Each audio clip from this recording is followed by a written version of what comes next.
disciples came to him, saying, "Tell us, when will these things be?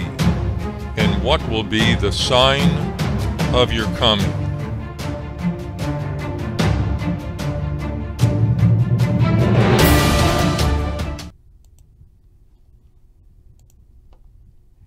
It's happening.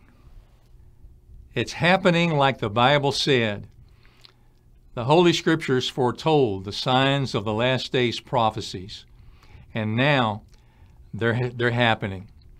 There's more big breaking prophecy news, with more reports that are exploding on news media channels about the imminent attack on Syria by Western allies that's expected at any time now, in response to the latest chemical attack by the Syrian regime. You know, you knew this had to happen. With the swagger of both of them being what it is, you just knew that sooner or later it had to come to this. So it looks like we've got a Trump-Putin face-off, and the prophecy implications to this are huge. President Donald Trump, as is his manner, tweeted today, and I have this tweet here. I want to read this to you.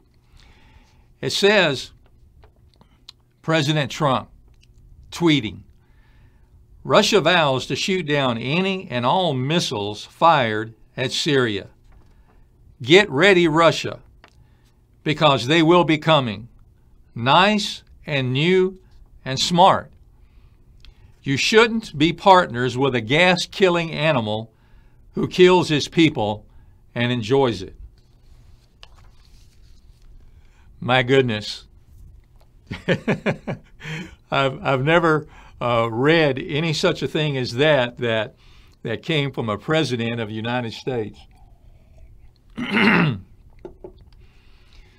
You know, my goodness, how much is that just in your face? So Trump is saying that he's going to attack Syria, no matter how Russia tries to stop it, and warns them they should not be allies with Animal Assad. So it seems there's no doubt that an attack on Syria is about to happen. And Russia had previously been warning the U.S. against any military action against Syria, saying that would be unacceptable to them, and that it will lead to the most serious consequences, with the Russian ambassador saying that a U.S. military action in response could have, quote, grave repercussions. But you know, it's also Russia that has protected Syria's criminal behavior at every turn, and also in the UN, where a last-ditch effort by the U.S. yesterday and today in the UN Security Council, a last-ditch effort there in the UN by the U.S. was vetoed by Russia. And it would have established an independent investigation into the suspected use of chemical weapons in Syria and prevented any military action from happening. There was no reason to block that, other than just evil intent on the part of Russia to block it. And this prompted U.S. Ambassador to the UN, Nikki Haley, who, in my view, I think Ms. Haley's doing a good job in that role. And she usually just calls it like it is. Ambassador Nikki Haley said, "History will record that on this day, Russia chose protecting a monster over the lives of the Syrian people." No, Ms. Haley, really? Assad doesn't mean anything to them except what Assad can give them. The only thing that Russia's interested in is the agreement that they signed with Assad that basically turned the country of Syria over to Russia as long as Russia protected Assad. So what Russia's interests are is their bases, their naval bases, their air bases in Syria, their troop emplacements in Syria. That's what's important to Russia. So Russia chose Russia's interests, which means they protect a monster, like you said, Ms. Haley, that's right, over the lives of the Syrian people. And I'd like to encourage everyone, if you would, to pray for the people of Syria. It's just awful. It's just horrible what those folks are going through. With over 500,000 now of them killed, and many of them killed by their own government. And besides over 500,000 people killed, there's been millions that have lost their homes and been displaced. With the Assad government actually loading up these people, it's mass displacement, just like what the Nazis did in World War II in Germany. They're taking these people, they're lining all these buses up, and they're running all these buses into all of these communities where the rebels are. And obviously there's a lot of communities where rebels are against this evil Syrian regime. And the Syrian government runs these buses in there by the dozens, and they load all these people up from out of their communities, out of their homes, and then they bus them out of there to somewhere else in Syria, to where they're then just put off the bus and left. That's what the Syrian government's doing to these people. So they're either gassing them with Syrian gas, or shooting them, or loading them up on buses and bussing them out. My goodness, doesn't this a whole lot sound like the same spirit of Nazi Germany? We're talking about gas, we're talking about displacing people. It is the same evil spirit of Antichrist that the Bible says is already in the world. And Ms. Haley also added that Russia has trashed the credibility of the Council, referring to the UN Security Council. Well, Ms. Haley, we know that you're right there up face to face with it, and you're having to deal with it now as a UN ambassador. So you're seeing it up close, and now you're saying that from your experience. But all of the rest of us Americans out here, we've been thinking that for a long time. And now Russia, the supporter and benefactor of the evil Syrian regime that kills its own people with illegal chemical weapons, it is also saying that they are not going to lie down and let any military action against Syria happen either. In fact, Russia, as Trump referred to in this tweet, Russia is vowing they will shoot down any missiles fired at their ally, Syria. And as we were checking the news feeds across all the news channels today, there was multiple Russian ambassadors, like at the UN and also at Lebanon, that said this.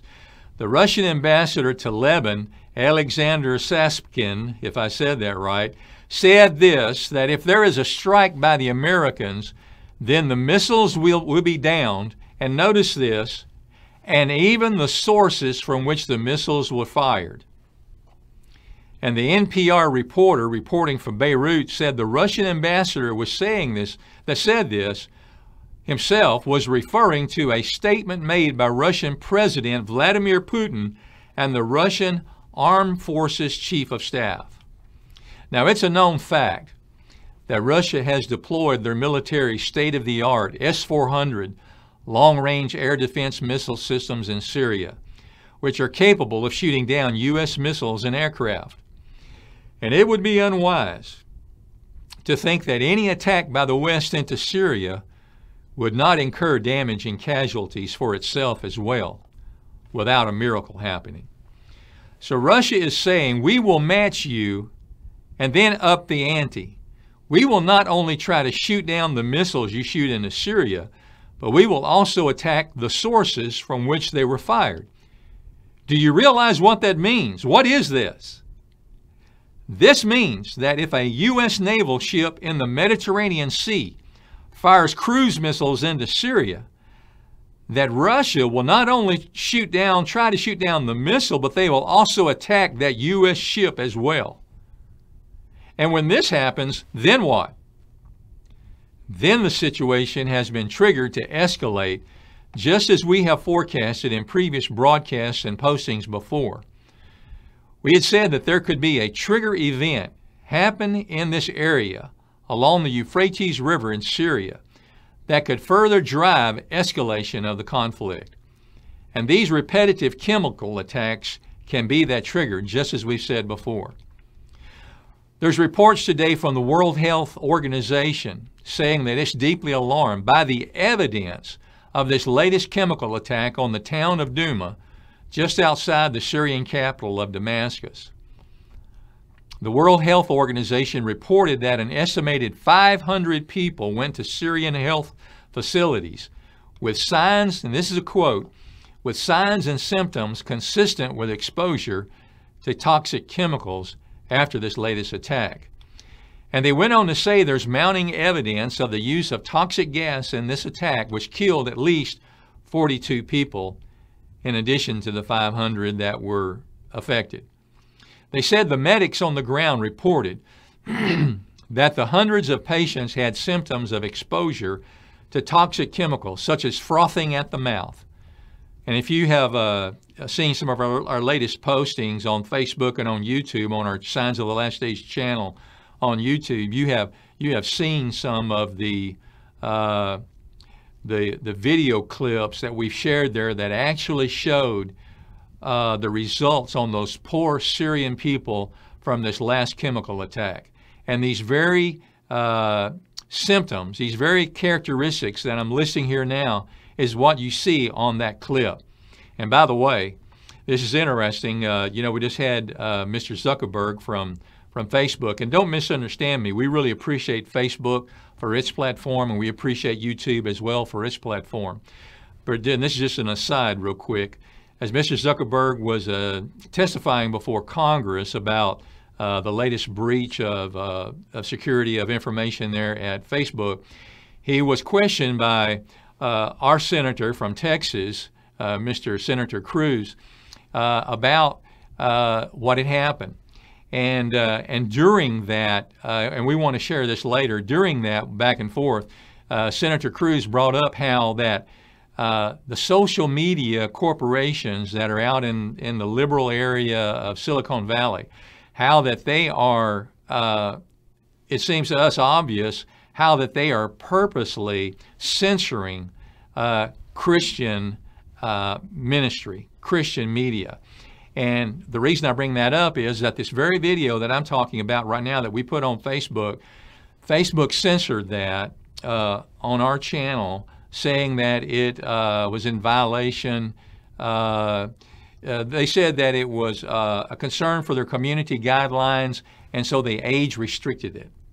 Now, what's really interesting about that is that the same video, the same imagery, the same information that we shared was also shared by dozens of other YouTube channels. None of them had that video restricted, because we went and looked and checked and looked at it. And also on open-air broadcast television, such as NBC, CBS, ABC, we watched it ourselves with our own eyes in NBC. NBC showed video clips of people that were affected from that chemical attack that was worse than what we showed. And what we showed, was horrible, of course, but what they showed on open-air broadcast was even worse. So it didn't really hold water, what YouTube was saying about how that they censored us. And they've also censored another video of ours, which is on another subject. But the point here is that you can see on YouTube this video that we have that shows this, of what happened there, and it shows these symptoms of exposure to toxic chemicals, such as frothing at the mouth, suffocation, eyes burned, eyes almost burned out, which sounds like a biblical prophecy there of the eyes melting in the sockets. Also, there was blue skin and chlorine-like odor on the unfortunate victims, which the World Health Organization said are all consistent with exposure to sarin gas. So now, what started as a Syrian civil war, it morphed into a regional conflict, and now can be triggered to transform this Syrian war into the specter of an international war with explosive global consequences. And here is the prophetic big picture of what's really happening biblically behind the scenes, because what you see in the physical realm is also being driven by prophecy behind the scenes in the spiritual realm.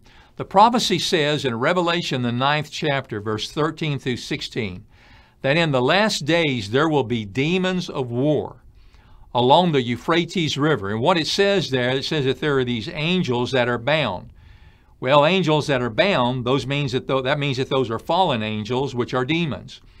And the scripture there says that there will be demons of war along the Euphrates River, then the Euphrates River splits open Syria.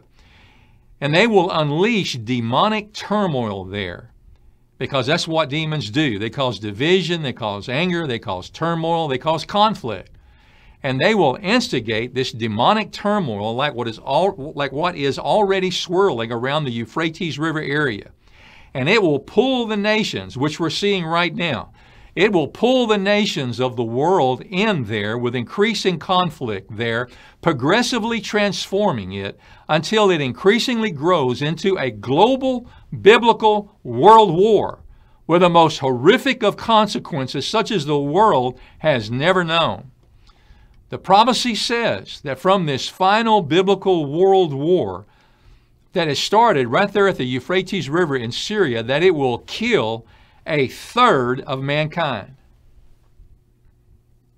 1 in 3 humans will die on the earth from this. And we are seeing the signs of the last days prophecies happening now before us in this current world events, in the current situation. This is not a movie. This is not some Hollywood movie like the movie 2012. This is not a movie. This is for real. The signs are indicating an increase is coming in the conflict there in Syria. For the U.S. has said that all options are on the table. And we know from a major battle a couple of months ago when Syria regime forces, including Russian contractors, attacked the U.S. and its partners at Deir ez-Zor, near the Euphrates River. And we know that the commander of U.S. Air Force's Central Command brought in quickly an impressive array of power to crush that attack on the U.S. forces there. So the U.S. has military assets based in different places in the region, inside of Syria and also within range of Syria, including F-15s, F-22s, Reaper drones, B-52s, AC-130s, and Apache helicopters.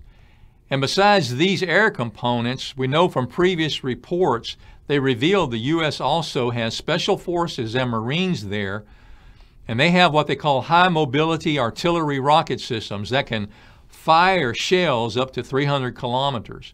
And they have other howitzer artillery as well, already there in eastern Syria, well within range of Syrian regime forces. But interestingly, Debka File, an independent Israeli intelligence and security news service with Israeli and Middle East contacts, has made some interesting reports over the past 24 hours. They report that the U.S., the U.K., and France are preparing air and Navy units for a sustained assault in Syria. Now, a year ago, during the last chemical attack, the U.S. just made one attack and just sent in some cruise missiles, and that was it. But now, they're reporting that the Western allies are planning air and Navy units for a sustained assault in Syria. The latest reports are saying that President Trump and his advisors want a more robust retaliatory strike against Syria this time, more so than last year's missile attack. And their reasoning is this, that only an escalation of force would look credible and would possibly serve as a deterrent against further use of chemical weapons by the Syrian regime on Syrian civilians. Debka reported that U.S. military assets in the region included the guided missile destroyer USS Donald Cook, that's on station in the Mediterranean. Then the USS Iwo Jima strike group is also now in the Arabian Sea, but they're days away from the scene. And also, they said that the Harry S. Truman Carrier Strike Group has now departed, I think they said today, from the U.S. for the Middle East, but that would mean it's a week or so away.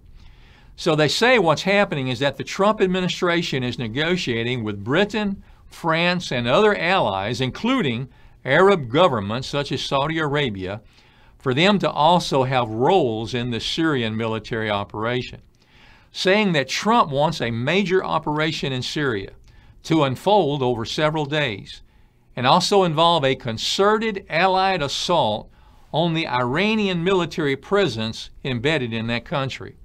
So if that happens, it would be a major escalation in the conflict. Trump has said he would reach a decision on the Syrian operation this week after consulting with his military chiefs and also with U.S. allies. And it seems from all of this that what he has in mind is much more than a one-off strike like the Tomahawk assault he ordered on the Syrian base a year ago to punish the regime for a previous chemical attack, to where this operation is likely to be sustained and continue well on into several days, with different roles assigned to the U.S., the British, the French, and other allies, such as Arab countries and perhaps also Israeli forces contributing in some manner, whether that's intelligence or whatever. That's why it's taking some days to put this together. So to get the assets and allies in place to make a stronger response to Syria, Russia, and Iran, and hopefully to get the message out to them to stop using chemical weapons of mass destruction. Now, Trump is getting heat in the liberal globalist media on this, how that he is signaling his intentions to Russia and Syria, saying that he's doing the same thing that he complained about Obama doing, but really Obama never did anything like what Trump is doing now. But really, no matter what Trump does, one way or the other, he's always going to get loud static out of the leftist media.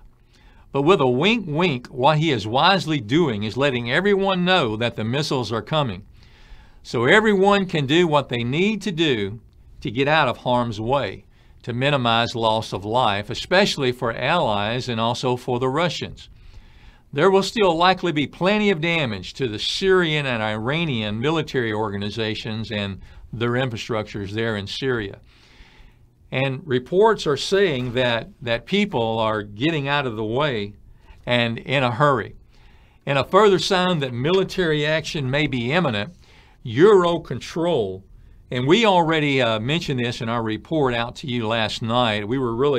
This all came out in the news media channels today, and we were already giving it to you last night in the prophecy update that we gave you last night.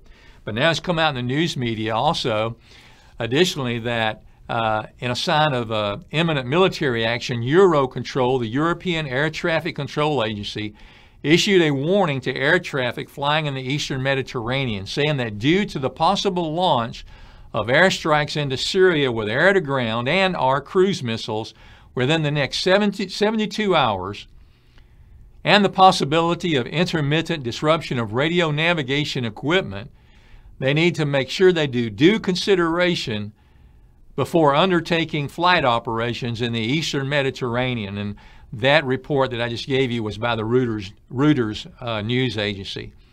And then Reuters out of Singapore reports major airlines are now rerouting their flights around Europe's air traffic control, after Europe's air traffic control agency warned aircraft flying in the eastern Mediterranean to exercise caution due to potential airstrikes in Syria. And also they said Lebanon's Middle East Airlines, one of the few to fly directly over Syria, is rerouting its flights, according to a Beirut airport source. And then a spokeswoman for Air France said the airline had changed their flight paths following the warning as well, including Beirut and Tel Aviv flights. And then the budget airline EasyJet said it would also reroute flights from Tel Aviv. And Syria is definitely taking Trump seriously, as a report from the Times of Israel says that Assad is now scurrying around, bracing for the attack, and he's evacuating airports and military bases. And Russia obviously is taking it seriously, where they reported that they have now deployed in Syria electronic warfare equipment to where they are now using jamming tactics against U.S. drones so to try to affect the U.S. military's ability to operate in the region. And also there's a report by observers in Syria and Iraq near the border that there is increased heavy flights of U.S. and coalition aircraft into and over Syria. So the signs are pointing toward an imminent attack by the West on the Syrian regime that we understand will be a forceful response, evidently in concert with Western allies. However, as we mentioned in our post to you about us having this broadcast tonight, we're also seeing a prophecy convergence. That's right, a prophecy convergence happening here in these events. It's a second storyline here, or a double storyline concerning Russia and Israel. For there's a prophecy convergence in the signs happening now between the Revelation 9, 6th trumpet World War prophecy that we've previously been talking about here, that happens at the Euphrates River, and there's a convergence of that also with the Ezekiel 38 Gog of Magog prophecy concerning Russia and Israel. Because also there in the reports from Debka file, they say that because of Israel's actions recently inside Syria against the Syrian regime and also Iran, that Moscow is now turning against Israel, just like the Gog of Magog prophecy warns. Previously, Netanyahu, the Prime Minister of Israel, has made many trips to Moscow to visit Putin, and you may remember some of these, and we posted about these. He made several trips, some of them very quick trips, to Moscow to visit Putin and to get Putin's assurances of neutrality toward Israel in Syria. Although Netanyahu did tell Putin that the Golan Heights at the disputed northern border of Israel with Syria was a red line. But up to now, Putin has been ambivalent toward Israel thus far in Syria. But now they're reporting that now Moscow's tone towards Israel has turned hostile, after Russia, at the beginning of this week, accused Israel of being the one making the secret airstrike on the Syrian T4 air base at the beginning of this week. In that the Israeli attack is now known that Iran suffered considerable damage and loss of several of its Iranian Revolutionary Guardsmen that were killed in that attack. And from their loss in that incident, which was secret, by the way, whenever Israel made that attack, they didn't tell Russia. The only people they did tell was the U.S. And from Iran's loss in that incident, and with Russia getting all tiffed off about it because Israel did it, and Israel did it without talking to Russia, now Iran has been able to curry strong favor from Russia against Israel, gaining stronger support from its ally in Moscow for Iran. And they also report that after that attack by Israel on the Syrian base, where there was Iranian forces as well and Iranian infrastructure, that after that report there was a visit of the special Russian emissary to Syria who went to a long meeting with Iran's national security advisor. And that from this meeting, Russia said Iran's decision for wanting a military response against Israel was understandable. And they're reporting that Russia proposed combining Iran's action that they wanted to take against Israel with Russia's plans for countering this forthcoming U.S., British, France operation in Syria. It seems the Iranian and Russian officials were of one mind in thinking that Israel's T4 strike, this is what they think, was the opening shot for the coming Western operation. And the next round of attacks by this U.S. coalition would target Iranians and would possibly also hit Russian targets in Syria. And since then, they're reporting there's been a new tone that's been struck with Israel. They said, for example, with the Russian defense and foreign ministries demanding Israel provide explanations for their airstrike on a Syrian military facility. And then Russian Foreign Minister Sergei Lavrov told reporters that the airstrike carried out on a Syrian air base was a dangerous development. And then just a few hours later, the Russian Foreign Ministry also criticized what it described as Israel's indiscriminate use of force against the civilian population in the Gaza Strip, calling it unacceptable. All of this setting a new tone in that Russia seems to abandon its neutrality toward Israel as they are turning against them. And they also reported that the Russian President Putin suspects, he thinks that Israel struck the T4 air base in Syria, a shared Syrian-Russian-Iranian air facility, as an advance foray on behalf of the U.S. for testing Moscow's reaction to a larger operation in Syria, and that he now believes Israel is an integral part of the U.S.-led alliance and sees Israel as having fired the first shot for the main U.S. operation against Syria. And now they say the deepest concern to Israel now is that the Russian president will make a complete turn against Israel to the point of supporting a war which Syria, Iran, and Hezbollah have always been planning and wanting to wage against the Jewish state. My. All of this falls into direct alignment with what the details are in the Gog of Magog prophecy in Ezekiel, the 38th chapter, which shows that in the latter days a ruler it calls Gog, the prince of Rush, a title referring to a strong last days leader of the people of Russia, who are the descendants of an ancient, aggressive, dominant tribe known as Magog, who settled in the ancient land which lies around and above the Black Sea in what history refers to as the far north, or the northern fringe or roof of the world, which today is Russia, with Moscow, its capital, being almost nearly due north of Jerusalem. And the prophecy foretells that it's Magog Russia and its strong leader who is prodded by his Arab Islamic allies to eventually think he can get away with a plan that comes to his mind of crossing a big red line. So Russia, with an Arab Islamic alliance, will secretly plan to cross over into Israel at the northern mountainous disputed border of Israel. But it will not work out well for them. The prophecy in Ezekiel 38 tells us how they will be destroyed, not by Israel, but by the God of Israel. The events happening now can be defining moments of signs pointing toward the coming fulfillment of this prophecy.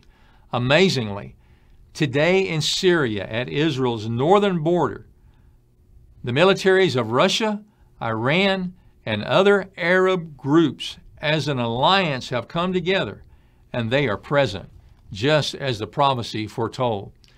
So one can see how a prophecy convergence could be happening here in these current events concerning Russia, Israel, and the young lions of the West, with signs that point to both the Revelation 9 sixth trumpet world war prophecy at the Euphrates River in Syria, and also the Ezekiel 38 Gog of Magog prophecy at Israel's northern border with Syria.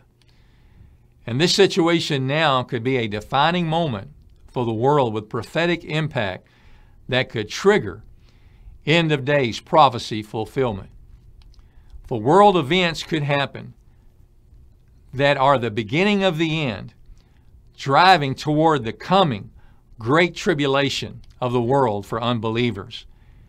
It's high time for all whosoever will to become biblically born again into the kingdom of God, just as Jesus Christ described, so that they also too can know with the rest of the biblical believers that the last days are not the end, but the beginning of a beautiful new future with Jesus Christ in the coming kingdom of God. And for believers, you should be lifting up your head, for your redemption draweth nigh.